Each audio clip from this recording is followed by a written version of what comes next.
Now to initialize our directory into a repository and to connect it to a remote repository, first change directory to our project directory.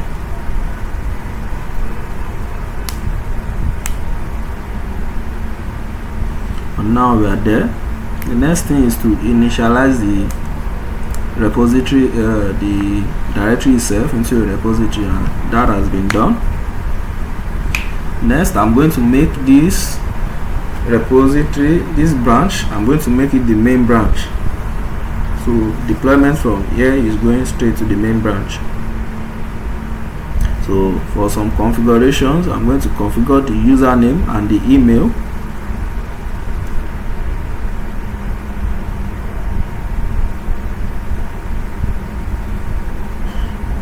So I pick the username,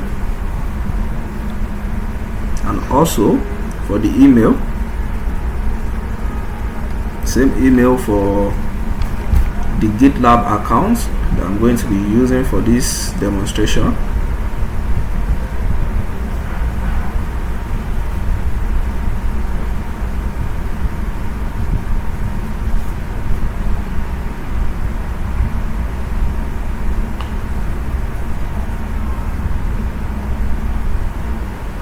So now I want to create a gitignore file. I created the text file earlier, so I'm going to be creating a gitignore file in the repo. So now using the Vim editor, I'm going to open up a file, the gitignore file.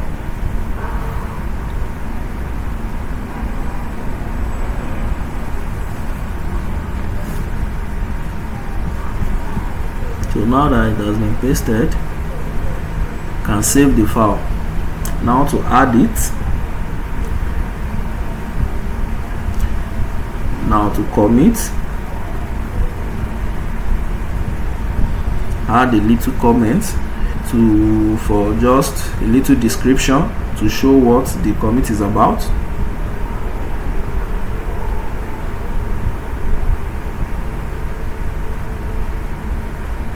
And now that is done.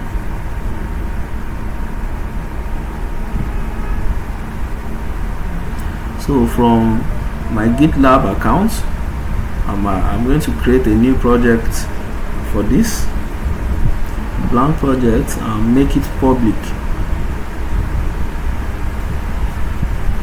Okay, so then for the project,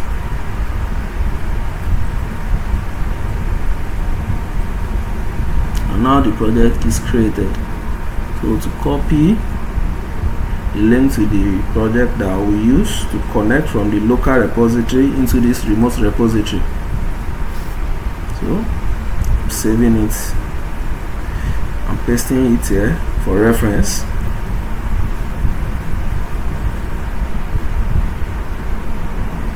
Also, I'll be needing an access key to use between the two repositories. So I'll generate an access key here, give it a name, and give it the right permission to the repository, the read and write permission, not more than needed. So I'll copy the key and save it here also for reference. I'll be using it for authentication later.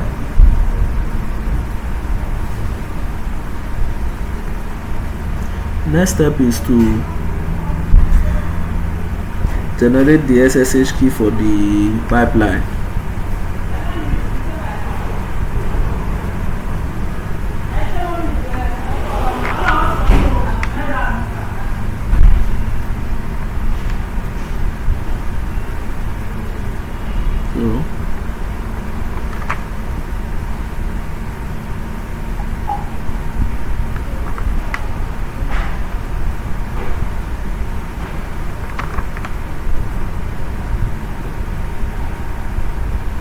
So add the remote repository. So remote repository has been added through the link.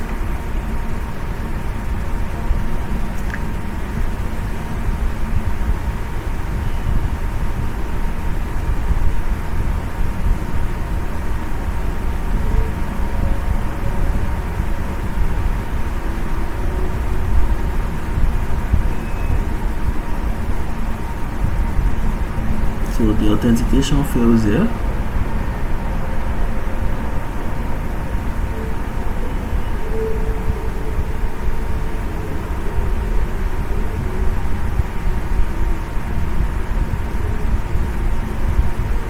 Okay, to confirm if we're using the right. Okay, now to use HTTPS through the access key.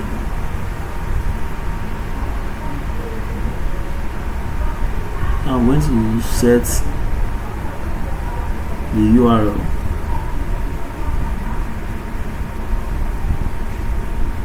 Using the HTTPS link I just copied.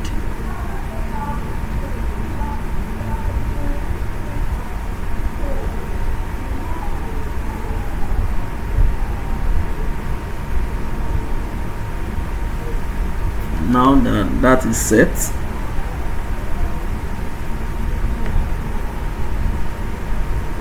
so now I prompted for credentials, username, and now I'll use the access key that I generated for authentication.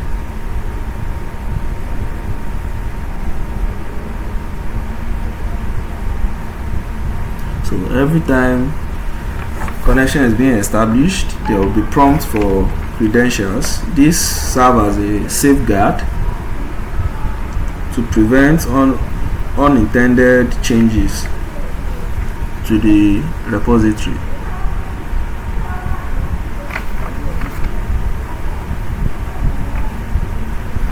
So now to generate SSH keys using the RSA.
So now the key has been generated.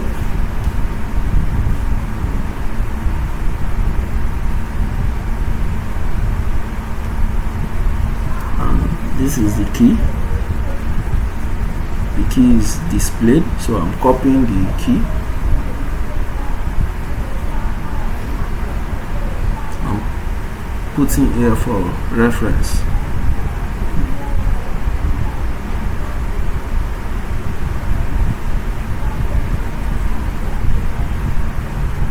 So I'll make a directory and save the key there.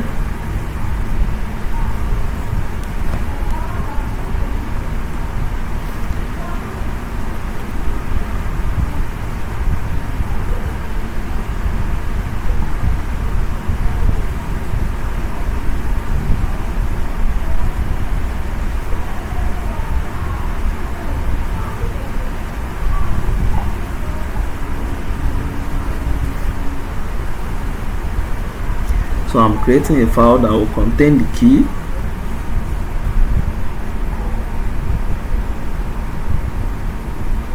And appending it to file name authorized keys.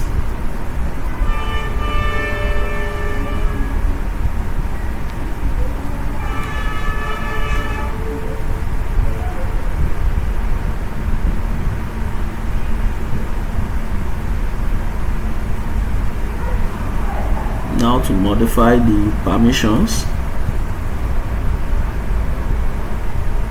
on both the directory and the file itself.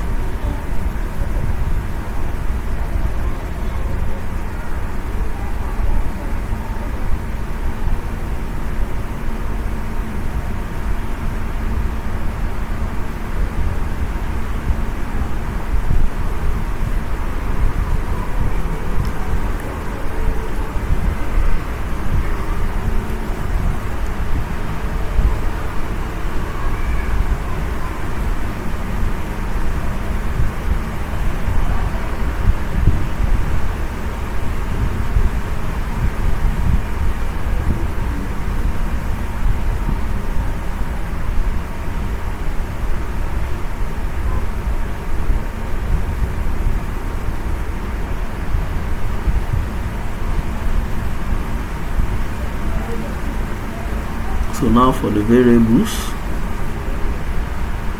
we're going to add the environment variables on the GitLab platform to ensure smooth operations.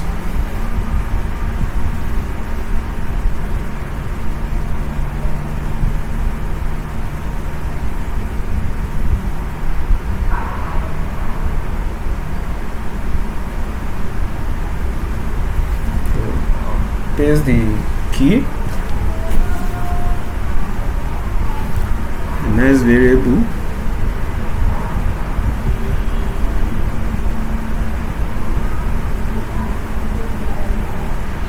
I'll add the host, the user, and the path.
So now I'll create a GitLab CI file. I'll be running the pipeline. I prepared it ahead of time, so I'm going to copy it and be using it in the terminal to implement the pipeline from every commit to the remote repository.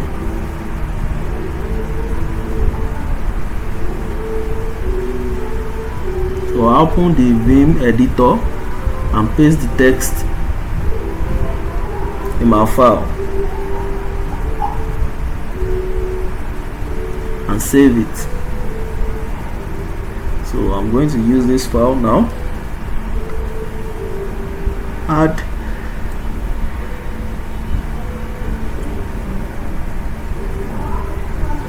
and also commit it with some comments.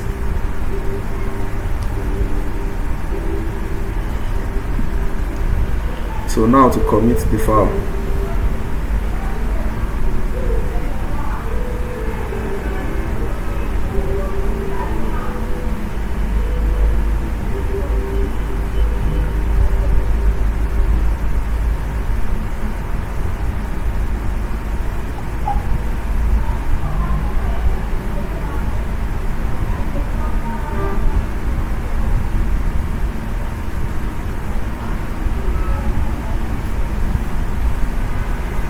Now that that is done, we push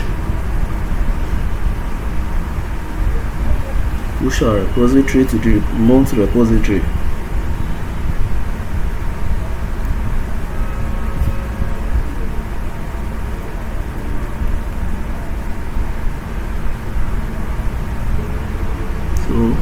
The authentication process ensures that there is a guardrail for every push operation. Use the key to authenticate.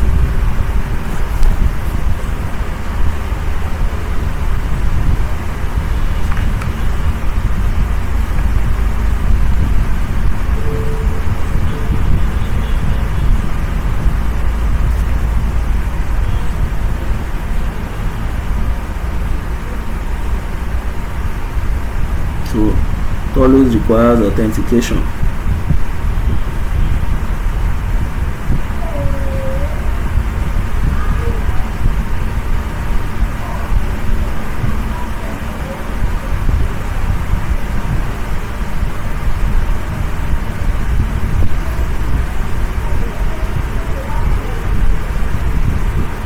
Now we can see that the deployments are there. They are in the project repository.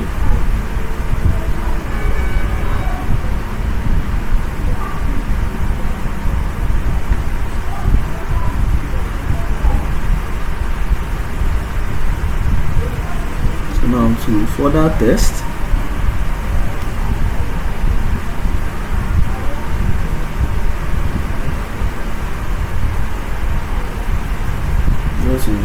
just perform a few tests.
Test, you can be able to verify that everything is working well.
Now we can verify that the other file that we just tested with now is also in the repository.